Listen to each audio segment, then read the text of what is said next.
bring everybody back together and calm this thing down to the point. We have so many troops on the front lines, so many families who are concerned about their loved ones being in harm's way. We owe that to everybody to do everything that we can to bring and ratchet this down if we can. We're not going to let Iran have its way, if you will. But on the other hand, we have to understand this was not a surprise, the attack last night. We knew something was coming. They telegraphed that pretty openly.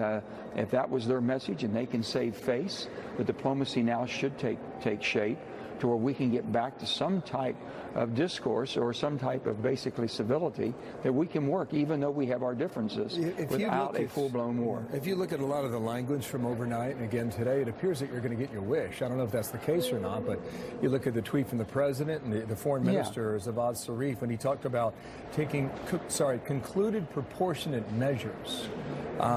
The thing that gives me pause is what the Ayatollah said today in Tehran. He talked about the discussion about revenge is something else. This was just a slap in the face last night. So language is important. What do you take from that? Well, language, Bill, is important on both sides. You know, over there, language is very important in basically their honor and how they take things in such a personal way and want to revenge on everything. We have to look at it from the standpoint, we are the superpower of the world. We are the leaders of the world, and we are basically the peacekeepers of the world, or we have always been that. We should continue to strive for that. But the bottom line is America has the might to do what it needs to do in order to bring peace about. And not just from the standpoint of what Iran and the bad actors. I didn't vote for the JCPOA. I didn't think that Iran would ever keep its bargain. I want the president to succeed. I want him to work with Congress. The president basically has the responsibility to protect this country and to protect every citizen of this great country of America, of ours. But also he does not have the right to take us to war without Congress being included in that. And that's what we're talking about. You know, right now, rather than you're not suggesting we're headed that way, are you? I am not suggesting that, and I sure pray to good Lord that it doesn't go in that direction. But the bottom line is that we haven't had, you know, we keep talking about an AUMF, which is Authority to Use Military Force. And it needs to have Congress's basically involvement in that. It hasn't been done since 2002, after the 9/11 attack in 2001. It needs to be reviewed, whether it be a Democrat or Republican president. It's not against the President Trump. I've said this, you know, I personally like President Trump, but I love my country, and I would think that we're thinking about our country more than we are, whether it's a Republican or Democrat or who you like and who you dislike. Now, two more things. Bigger than that, Senator, two more things here. Did you support the killing of Soleimani last Friday morning?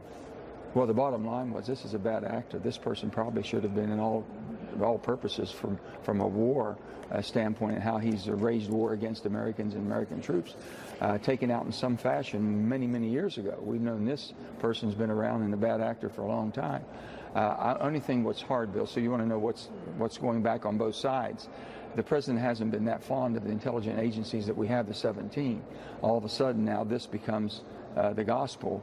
And all we're saying is they want to see, and I guess hopefully today at 2 o'clock, we'll be able to find out what the imminent threat was. So that is my understanding. You have not been briefed yet, but that'll happen this afternoon. Is that right? Ours happens at 2 o'clock today, so it should give us some answers because we have all four of the top people. Just one last question on that. Some members of Congress were briefed yesterday.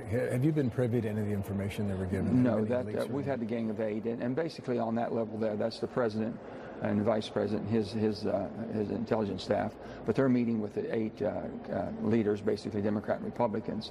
I mean, there has to be some civility here, and there has to be basically this partisan divide has to stop, Bill. We can't continue. I'm an American, whether I'm a Democrat or Republican, I'm an American first, and that's what this is about. The President Trump is my president. I want him to succeed, but on the other hand, I want him to understand there's 3 branches of government, and we all have got to work together. Senator, thank you. Joe Manchin, the Democrat from West Virginia, thanks for coming back, and we will speak again very soon. Sure. And we'll follow up on the briefing you get later today. Thank you, sir. Sandra. Thank you. All right, on that note, a big show coming up. Congressman Michael McCaul is our headliner. Next hour, he'll join us at 10:30 a.m. Eastern Time, just over 1 hour from now. Bit later on, we're going to hear from Congressman Will Hurd. Both of those gentlemen will be in that classified briefing with top intelligence officials this afternoon. So members of Congress and the American people hoping to learn a whole lot more, and we should in the coming hours. We mentioned there's no casualties reported from the Americans or the Iraqis. Iraqis, and people are trying to read into a little bit about what that may or may not mean. We can't say just yet, but we're going to follow it and let you know what sources of the Pentagon tell us about what they conclude. In the meantime, you had another major story in Tehran happening last night. Here's the alert. Out of Iran, a passenger jet that carried 176 people crashes only minutes after takeoff. So how did this happen? It's coming up. And as we await any breaking news out of the White House this morning, Joe Biden in Iran last night. There were no survivors. The Boeing 737 jet took off for Kiev from Tehran International Airport several hours after the Iran missile strike hit two Iraqi bases. Again, 167 passengers, 9 crew members on board. No Americans were on that flight. The cause of the crash still not known. Iranian authorities are working through the debris at this hour. The black boxes have been recovered. And another Fox News alert, the president will be addressing the nation 11 a.m. Eastern time. We have just been told from the Grand Foyer this morning. We will get an update on all of that live from the president. We'll have that for you. So, Sandra, as we await that now, we do expect that statement, and we'll bring it to you then. Ronna McDaniel, meanwhile, chair of the Republican National Committee. Ronna, good morning to you. What would you expect from the president in trying to reassure a nation here coming up in 2 hours?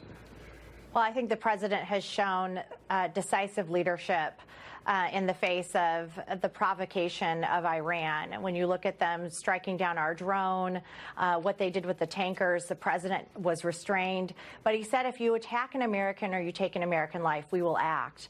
And he did so decisively in a way that left no equivocation. And I think that's the right thing, especially with Soleimani, who took hundreds of American lives, who has American blood on his hands, to say enough is enough and we're not going to stand for this when you attack our embassy and you take American lives. And I think he'll address that today and talk to the American people about why he took the actions he took, which has made our country safer. Oh, so, again, 11 a.m. Eastern time, 1 hour and 43 minutes from now. It's a campaign year.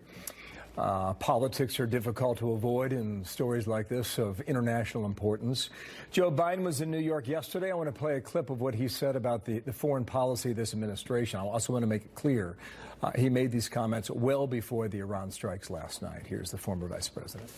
What we've heard so far from this president are tweets, threats, and tantrums. All we've heard from this administration are shifting explanations, evasive answers, repeated assertions of an imminent threat without the necessary evidence to support that conclusion. He said a lot in there. That last point about necessary evidence to support that conclusion. Your reaction on that as you gauge his comments, Ronna? Well, it's very sad to see Joe Biden engage in this type of baseless accusation against our president. Joe Biden, whose own Secretary of Defense Gates said that Biden has gotten every foreign policy decision wrong pretty much in his lifetime against the raid on Osama bin Laden, and not waiting for the intelligence community to have the opportunity to brief the senators and the House members as to the imminent threats that we're facing, not just our diplomats, but our men and women overseas. So for him to make that type of assertion, to not take a breath, to not support the president, put partisanship aside. This is a time where we know that an American life was taken. We know that our embassy was attacked. What should the president have done? Absolutely, he needed to act. And Joe Biden is showing he would not have acted in that type of situation. Foreign policy is one of the big issues in the campaign, and we can debate this. Just one last question on this. You went after Speaker Pelosi in a significant way yesterday. Yes. Why? Because she said that the president's response was disproportionate.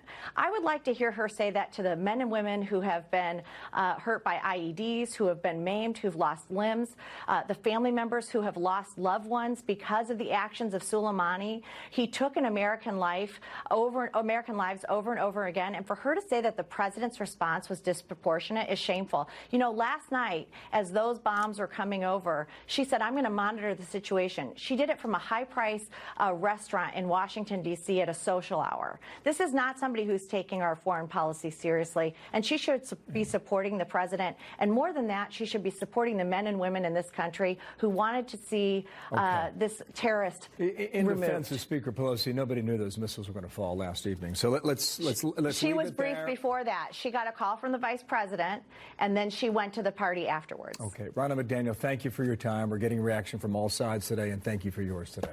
We'll Thank speak you. again. Thank you. you, Sandra. We are awaiting President Trump at the 11 a.m. Eastern Time hour this morning. He will be addressing the nation after the Iranian House as we await his remarks on last night's missile attacks on Iraqi military bases, housing American troops. Pentagon officials telling Fox News they believe Iran possesses over 2,000 ballistic missiles. U.S. warships are nearby in the Gulf of Oman, standing by for orders. Let's bring in retired Navy SEAL David Sears joining us now. David, good morning to you.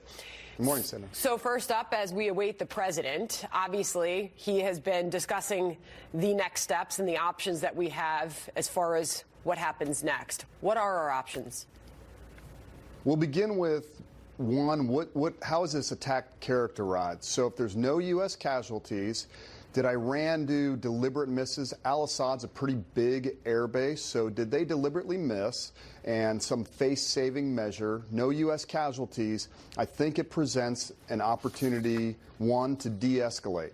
And so President Trump could step back, show some restraint, and you had Foreign Minister Zarif's text that came out that he said, hey, Iran has concluded our revenge operations. So if there's no further actions on the part of Iran, there's an opportunity to de-escalate, and I think that that would be the wisest decision if all those other factors that I talked about are in place. I think that's a really important thing to bring in here, because you've had the president tweeting out all is good.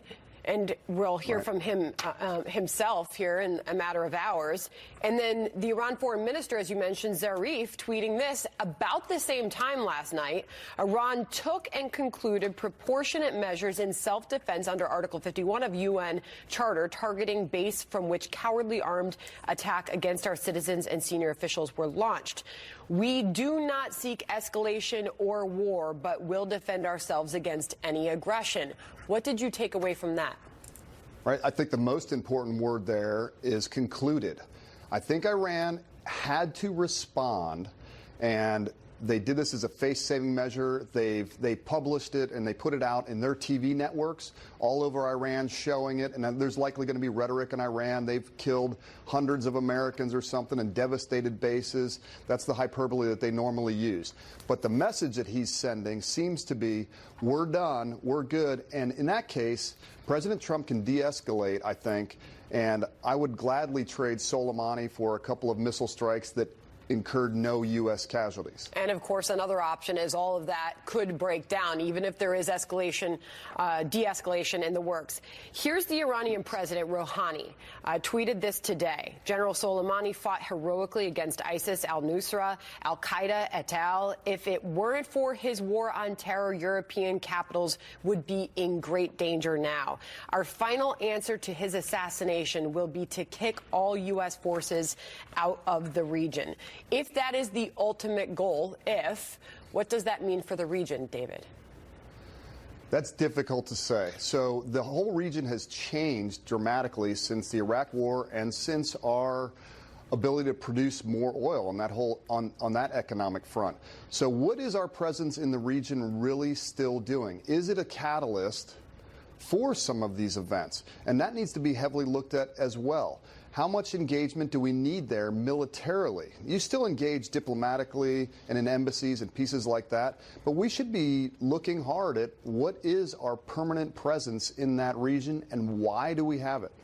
If we are forced to leave against our will, Washington has already threatened sanctions on Iraq. So we'll see what the president has to say about that this morning. Looking forward to that an hour and a half from now. What do you expect to hear from the president? Obviously, the language, the words he uses, the tone he takes are all very important. They are all important, especially if he's going to de-escalate. So what I don't want to see is there's two other options. There's the massive strike option, where you come in and you take out Iran's ability to project power at all. You start with their Navy, their ballistic missile sites, their nuclear sites, start hitting asymmetric warfare sites that are outside the country. You have to completely take away their ability to project power. That can be done without U.S. boots on the ground, and we have the capabilities to do that. It would incur thousands, probably, of Iranian lives lost, mostly military. It wouldn't be hitting civilian sites, but that's a sort of a last resort option. I think if Iranians have killed U.S. personnel or continue to ratchet up. The other option that he could go with is a tit for tat, hit where the missiles came from to show we're going to respond. I think that that's likely the worst option that the president can go with. That just leads to prolonged escalation.